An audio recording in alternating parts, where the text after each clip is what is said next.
Now, Chapter 7, Capital Budgeting, Independent Project Selection. So the Chapter 7 builds on Chapter 6 by basically giving us an additional constraint in our procedure to select projects. And that constraint is a budget. We have a budget to invest. Given this budget, what can we do? What can we invest in? So we can invest in several projects, or we can buy many units of the same project. The overall goal, again, maximizing returns, regardless if they are measured in dollar amount or if they are measured in percentage return per dollar invested. The same is to say, regardless if we're talking about absolute dollar methods or if we're talking about relative value methods. The procedure is highlighted on page 113, namely here. And what it says is 4 steps. First, reject any projects that are over budget, since they can be funded anyway. So like us, when we go shopping, it's not even worth considering buying stuff that we don't have money for. So that's the first rule also for businesses. Reject any project that are over budget. Second, calculate the net present value, net future value, and annual worth. That's the focus of Chapter 7, the absolute dollar methods, for each project that you have money for. Then, step 3, reject any projects which do not meet the cutoff criteria for the method being used. So basically for these methods is that they all have to be greater or equal to 0, because they are only greater or equal to 0 if they are generating your minimum acceptable rate of return. 4. Test all combinations of projects that are within your budget and choose the highest valued combination. So should I buy one project A, one project B, and one project C because I have money for all of them, or I should buy like 4 units of project A instead? What is the combo? What is the best portfolio you should invest in? That's it. So what is added from Chapter 6 is we have a budget constraint, and given that most budget constraint, let's maximize our returns. And Chapter 7 is focused on maximizing returns based on absolute dollar methods, number of dollars that we can profit from the investment. Chapter 8 is going to focus on the relative value methods. But now we're still in Chapter 7, and I'm going to use a textbook exercise to basically illustrate what Chapter 7 is all about. So let's focus on this exercise number 6 on page 118. And what it says is that the Zippo Transportation Company is considering expanding its international delivery system and has $150 million to invest in transportation equipment. The company is considering purchasing one or more of the following systems. If the minimum acceptable rate of return is 20% per year compounded annually, which system or systems or combinations of systems, if any, should be purchased? For example, your answer should be stated as 3 projects A's, 5 project D's, and 1 F. But this is only an example. So these are the options. We have $150 million to spend, and we can spend that money on A. Boeing's 727s. There's 4 available to buy, and each one costs $50 million. Note that the formatting is a little bit offset, but this is pretty much generating, if you invest $50 million, this is in millions. If you invest $50 million, then it generates a return, positive cash flows of $14 million over the next 6 years. 6 annuities of $14 million. You can buy, option B, buy Russian destroyers used. There's only one though, and it costs $155 million. Well, alarm, right? Because we only have $150 million, so it's not even worth considering buying the Russian destroyer because we don't have money for it. So this project B will be immediately out of consideration. No need to waste more time looking at it. Option C, Iranian speedboats, unlimited number, and each costs $10 million. So we have another $50 million, we could buy several of them, 15 at least, right? And if we invest the $10 million, generates an annuity of $3.1 million.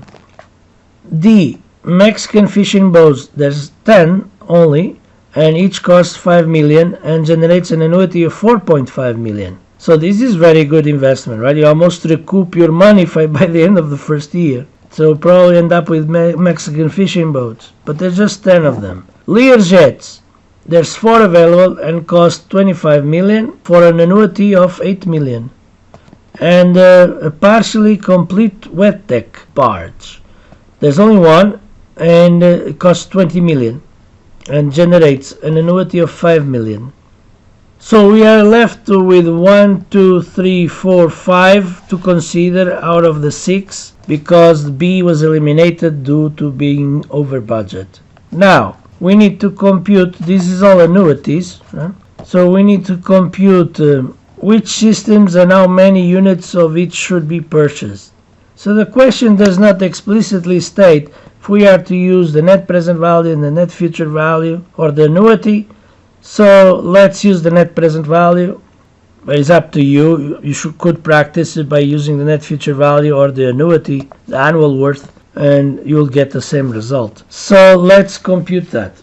Talking about exercise 6 on page 118, and we're looking now project A, which is the Boeing 727s. Let's see if they are worth it. So the net present value, it requires a 50 million investment and generates an annuity of 14 million over 6 years. So net present value, given that the minimum acceptable rate of return is 20%, so 6 years of annuities divided by 0.2.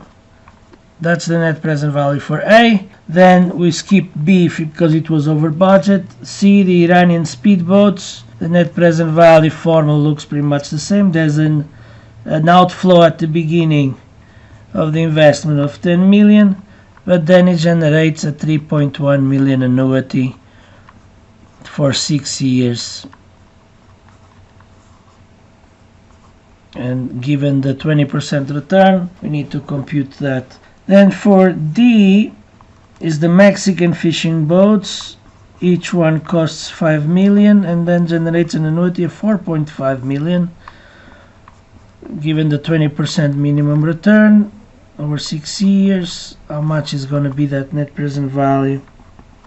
Then E is the Learjets. The net present value cost of 25 million for annuity of 8 million. How much is that? And lastly, the wet deck net present value. You need to invest 20 million and then we get an annuity of 5. So given that it's gonna last 6 years and a 20% minimum return, how much is that net present value? So we're going to compute these. If any of those are negative, they are dropped. So the net present value for A is negative 3.4 million. So we're going to reject because it's less than 0. For C, the net present value is 0.31 million. It's okay, it's greater than 0, so still worth further consideration. D is 9.96 million, so passes the minimum requirement. E is 1.6 million, so okay, it passes the minimum requirement, greater than 0. They shall not be negative, right? And F is negative 3.37. So we reject also F, which was the wet deck. So we are left only with these 3 to consider. And which ones are we gonna pick first? Of course, D, right? Because the decision method is a dollar based. This is the one that's generating more dollars. So we would spend our money on this one, right? That's a rank. Our second favorite is E, because the one that is giving us the lowest net present value is C. Therefore, our last option to spend money. Still worth investing, it's just it does not generate as many dollars as the other ones. as net present value. So let's see. Let's go back to the shopping. Oh, it's here. The shopping is here. We have 150 million. So the budget was 150 million. And there is 5 million. So could buy 30 of them. But there are only 10 boats. So the 10 boats, because there's no more, each one costs 5 million. So we're gonna spend 50 million on Mexican boats. Then let's look at E. E was Learjets, and there's only 4 of them.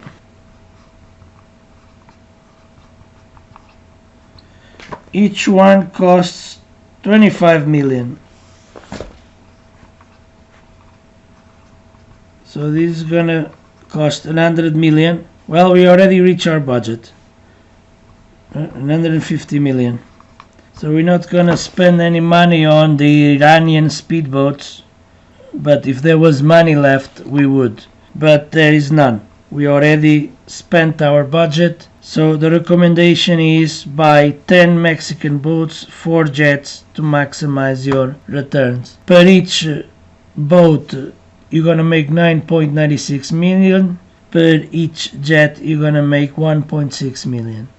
So this is the rationale introduced in chapter 7. Again, first thing, eliminate projects that are over budget. Then use one of the absolute value method tools to further examine if there are projects that are not worth investing in, meaning that they have either a net present value, a net future value, or an annual worth that is negative. So we applied that here and we rejected A and F. Then rank them. What is left, rank them from the most favorite to the least favorite, being the most favorite the one that has the highest value, and then start buying with your budget so till you exhaust the budget.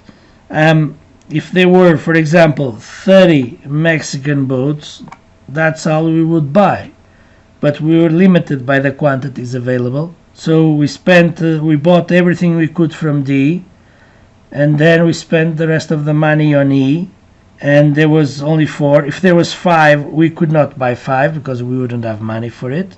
But if there was money left, because there was only 4, then we would buy the Iranian speedboats, because net present value is still positive, so making some money out of it.